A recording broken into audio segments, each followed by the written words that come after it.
welcome to the Third Sector. I'm your host, Tamara Brinkman. In our society, there are three sectors: the public, the private, and the nonprofit. And it's that third sector that we are here to talk about today.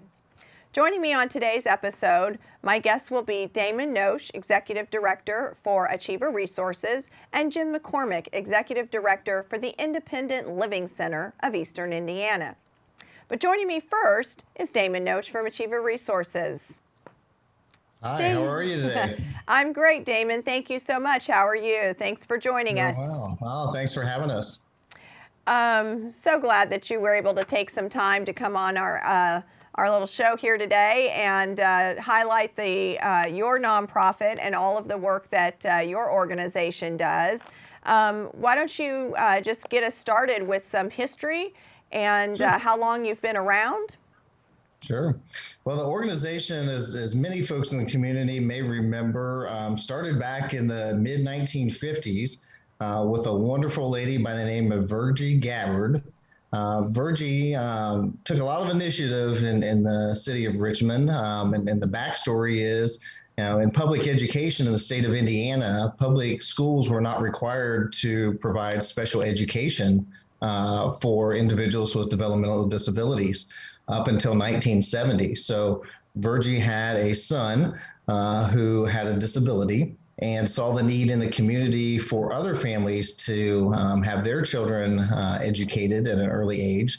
So opened up her garage at her house for the first special education classroom in our community. So, from that history, the organization that was originally known as Wayne County Council for Retarded Children transitioned eventually to Green Acres, which many in our community are very familiar with and have some tie to, whether a family member that took part or maybe they had a relative or themselves worked for the organization in some capacity.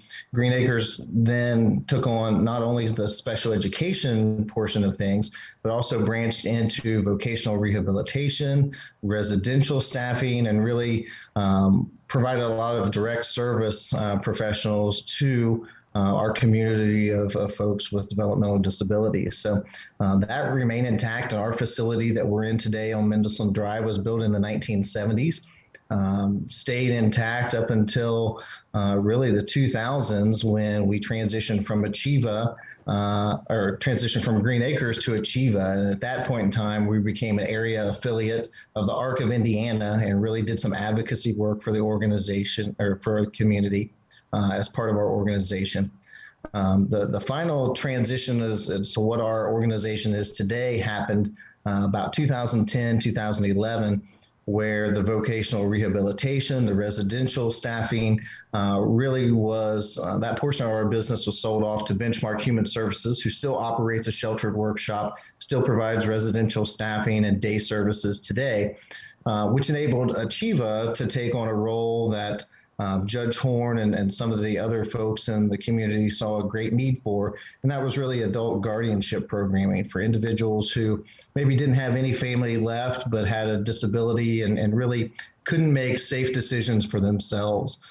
So our role today, primarily in our organization, is to really look out for those who either have family that can't be involved or don't have family that are left, but have developmental disabilities or mental health issues that keep them from being able to make decisions for themselves. So all in all, we average somewhere between 100 and 120 clients that we serve across 6 counties and being able to make sure that they're in safe environments, they're making good life choices, they've got appropriate goals for them to continue to grow and develop, and really advocate for them in all walks of their life. Right. So You've just mentioned that one of the things you do, obviously, among many, is that you advocate for your clients. Tell us, the viewers, about your mission and your vision a little bit. Can you talk about that? Yeah, it's kind of a work in 2 opposite directions. We are here as kind of a safety net for the community in that when an individual isn't able to make appropriate decisions for themselves, we come in a guardianship capacity, which, when someone goes into guardianship, they basically have their rights taken from them. That requires us, to do what we call an exhaustive process that really makes sure that there's no other lesser alternative that would be appropriate for them. In that, it may be a limited guardianship, it may be a supported decision-making agreement, which gives an individual their ability and capacity to make their own decisions, but provides support from a select group of individuals. So, while we're here in a position for guardianship, which removes an individual's rights, we're constantly advocating and pushing them to grow, emotionally, intellectually, and in all walks of life, in order that maybe someday they come out of that guardianship scenario and really take on being able to make their own decisions or be able to make some of those life choices for themselves. Even in guardianship, our work is to try to include an individual and their wishes in any capacity that we do. So care plan meetings, things like that with the direct service professionals, with the case managers. Those are all critical components to make sure that they have ownership and buy-in and where they are in life and what they're taking part in. At the same time, we kind of, for individuals who have that capacity, we kind of work ourselves out of the guardianship business and trying to encourage them to grow to a point that they can regain their capacity and go and do things on their own. We were very fortunate a few years back. Jamie Beck is a name that may be familiar to some. Jamie Beck became the first individual in the state of Indiana that we served as her legal guardian, but she regained her capacity through the help of Wayne County courts and Judge Horn, and regained her rights and is in a supported decision-making agreement now where she has individuals that she can go to and rely on for financial support and healthcare. And, just like someone who does have family around would rely on mom or dad to help give advice about things at work or personal matters or financial things. For individuals that don't have family members that are around anymore, we try to help structure and show in that capacity that we're here to support them as well. Very important work. So tell me a little bit about or a little more about the impact that your organization has on the community, and what would happen to our community? What would be the result if for some reason you all were not here, your organization was not in our community to serve your clients? Sure. It's a great question. And we kind of ignore that sometimes because those are the stories that individuals kind of fall through the cracks, and folks are not in safe places. They're not living healthy. They fail to thrive. That failure to thrive term comes into place. A lot of our referrals for folks that need our support come from adult protective services or long-term care facilities, or even Reed Health at the hospital, where someone's come in and maybe they haven't realized it, but they haven't really been taking care of themselves for a long time, and because of that, one thing has led to another, and it's kind of compounded, and now we're in a critical situation where it could be life or death, and a lot of times we come in those capacities and help make those choices in order to make sure that we can give an individual every opportunity to thrive in their community. So, for us, priority number one is to make sure that everyone's in a safe space. That may not be living in the community, but that may be in a situation, whether it's a supported living home, a group home, a long-term care facility, some type of residential environment that ensures that if and when they do need medical care, it's available to them 24/7. We don't have to worry about someone, out of town, out on a farm, limited access, that when they have an emergency situation and no family around, we don't have to worry about what happens to them. So, from that standpoint, we've been called in a number of different capacities, from APS to local law enforcement to medical professionals, when there's been situations in our community that we can't just turn a cheek to and ignore. We have to take care of our folks. So from that standpoint, we're very blessed, we feel like, to be able to be in a 6-county radius and serving particularly the city of Richmond and Wayne County. But at the same time, we run across some very tough situations. And when there are family members that, maybe haven't been in contact with a loved one for years, that's what we want to try to do is we want to be an extension of family. Folks that live across the country have lost track of loved ones, and then something has happened. That's where we're able to help put eyes and ears on the situation, work with the family as an extension to make sure that mom, dad, grandma, grandpa, they're all taken care of, and they're receiving the best care and support that they can. Wow. We've got a few minutes left with you, and so if we could take just a little bit turn to the to sort of the nuts and bolts of the organization. Could you give us just an overview of your staff and how are you guys funded? Sure. Primarily the guardianship program is funded through a grant by the Indiana Supreme Court, and we have matching donations for that grant from the counties that we serve in, which include Wayne, Union, Fayette, Franklin, Henry, and Randolph counties. Okay. Those funds go along with other funding from local foundations, private donors, other organizations that support that.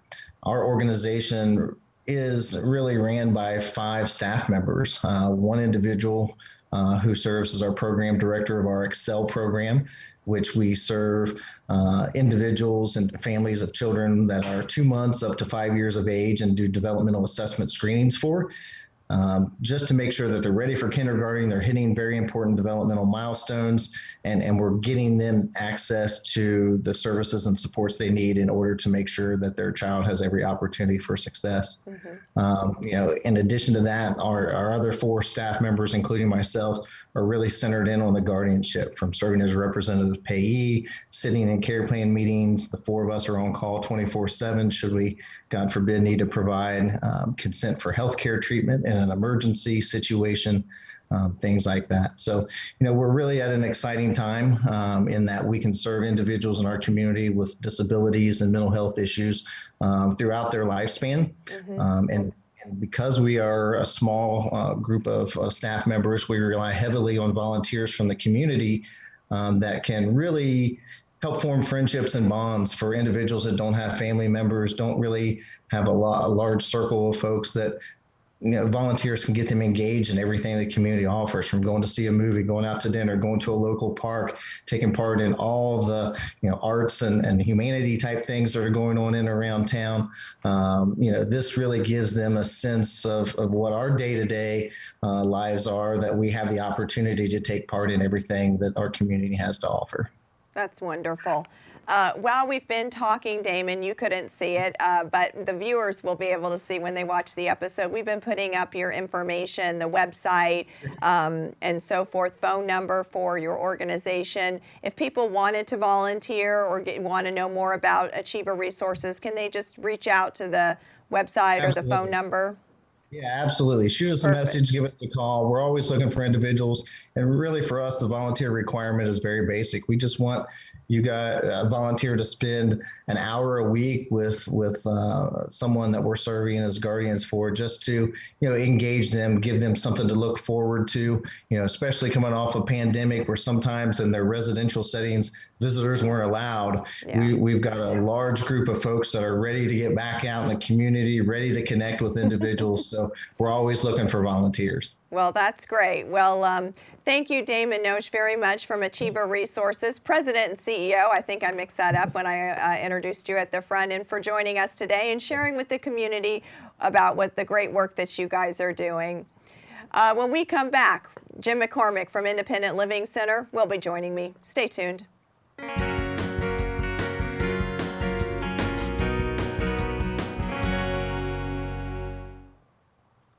Welcome back. Jim McCormick, CEO from the Independent Living Center of Eastern Indiana, is joining me now. Jim, welcome to the third sector.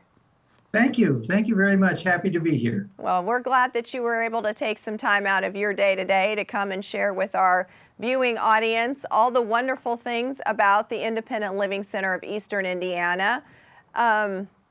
As we get started today, why don't we just go with give us some background, level set us with what is the organization in terms of when did it get started and how long Okay. has it been here serving us in this community? Sounds great. We'll start from there. The center was actually founded in 1998 by a group of folks with disabilities who felt that there needed to be an organization that really spoke from an experience standpoint with about and with people with disabilities. Independent centers and the independent living philosophy is really quite different than what you think of in traditional social work concepts, because the independent living movement is about consumer control. And well, you'll hear me talk about consumers a lot, but that's an individual with a disability, a person with a disability who is served by a Center for Independent Living. And so it's all about consumer control. It's all about the majority of the board members being individuals with disabilities, majority of the decision-making staff within the organization. Someone is a person with a disability as well. So it really is all about consumer control. Our name is kind of a misnomer because when you hear Independent Living Center, you think, oh gosh, that's a place where people go to live and live as independently as possible. But we don't do anything like that. Our whole effort is to keep folks living in their own home as independent a life as they choose. And there's the emphasis, as they choose rather than us choosing for them. So that's why independent centers are kind of a different lot when you think about, social service organizations and folks with disabilities.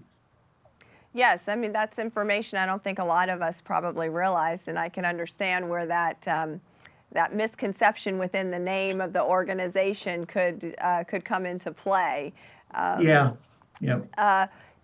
Tell us a little bit about the mission and or the vision of the organization. Sure, be happy to. I've worked in a lot of different organizations, really focused on working with folks with disabilities and serving folks with disabilities. And during the course of that time, you see all kinds of really grand and glorious mission statements. And ours is the best one I've ever run across. And it was our mission statement going all the way back to 1998 when we were founded. And the mission is to empower people with disabilities, period. That's it. Period. That's our whole focus. That is the work that we do. All of our staff are dedicated to that. Our board, indeed, is dedicated to that. It's the core of our work. Wow. Around the mission piece, we do have 5 core services that by federal enabling legislation, we do have to provide. Peer counseling is one of them.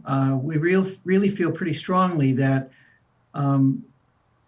peer-to-peer relationships of folks who either have a disability from birth or a recently acquired one through accident or stroke or whatever. No one speaks to, I guess, the essence of dealing with a disability like another person with a disability. So we do an awful lot with peer counseling. We do an awful lot with information and referral. We'll get more than 1,000 calls a year from people looking for services, looking for information about disability issues. And so then our job becomes either to hook them up with an organization external to us, or in many cases, it's obviously someone who we can work with and help. Another one of our core services is individual and systems advocacy. We help people learn how to advocate for themselves, but we also do a lot at the state and federal level to help kind of change public policy so that it is more inclusive of people with disabilities. We actually provide also, and as another core service, some independent living training services. We'll help folks kind of make accommodations at their home. We'll provide them with a ramp. And as long as we're talking ramp, I do need to, I'm sure that folks know your connection to the United Way, and I do need to give a real thank you to both you and the United Way for your support of our ramp program. It means a lot, obviously. And so thank you for that. That's a little aside there. Yeah, you're very welcome, and we're very pleased to support a very important program as that. Well, thank you. And our final core service, which is a relatively new one, is tied to transition, and a couple of aspects to transition.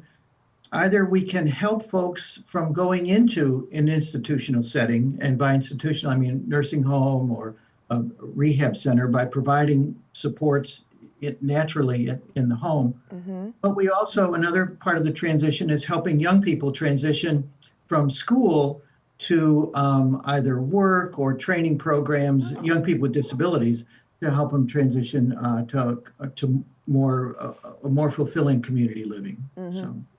So those are our 5 core services. Well, those are all very fundamentally hugely important services for people with disabilities.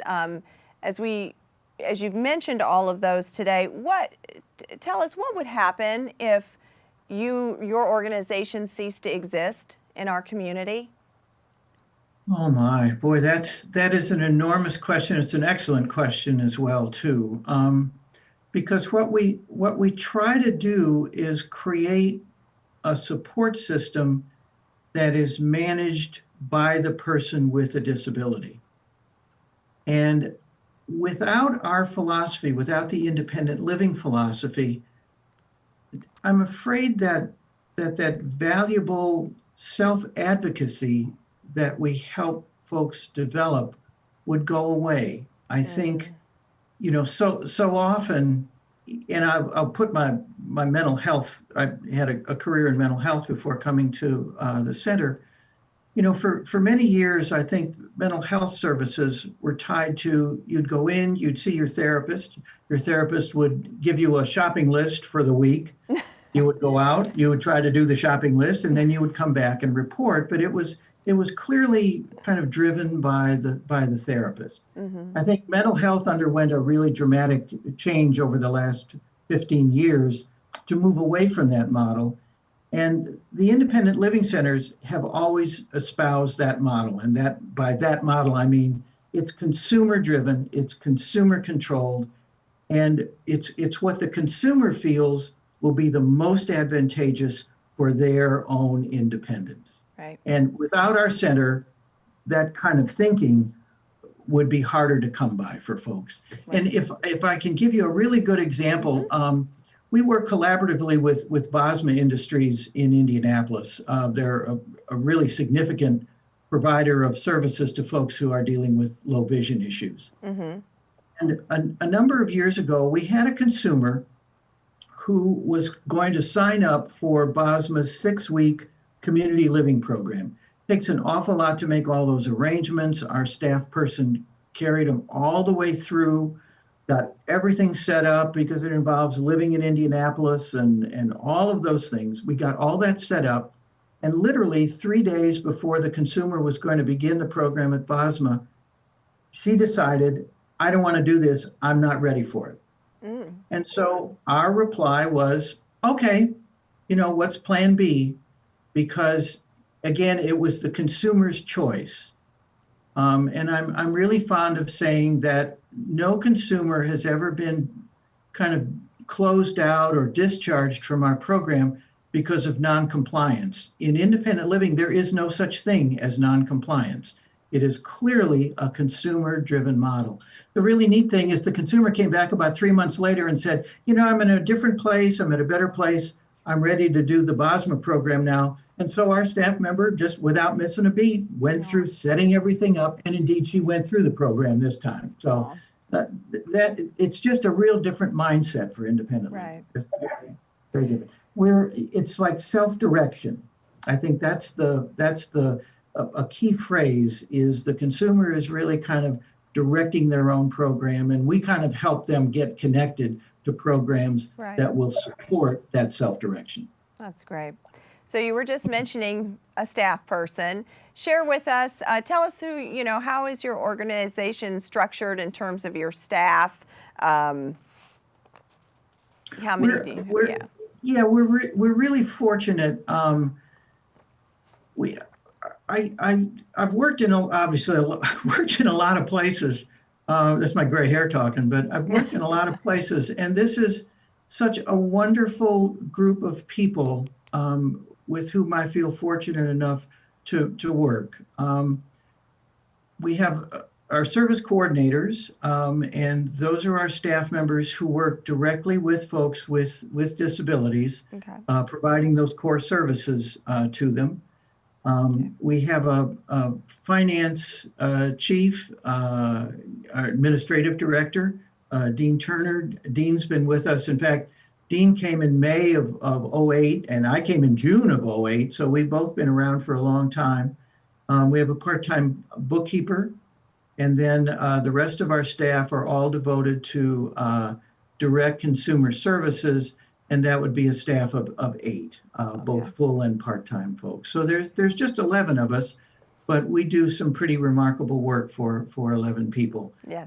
We were looking at our 2020 numbers, and we served over 738 people in 2020 in the 7 counties around us. About 50% of our consumers come from Wayne County, but then we serve the other counties around with Henry, Rush, Decatur, Fayette, Franklin, and Union are our other service counties.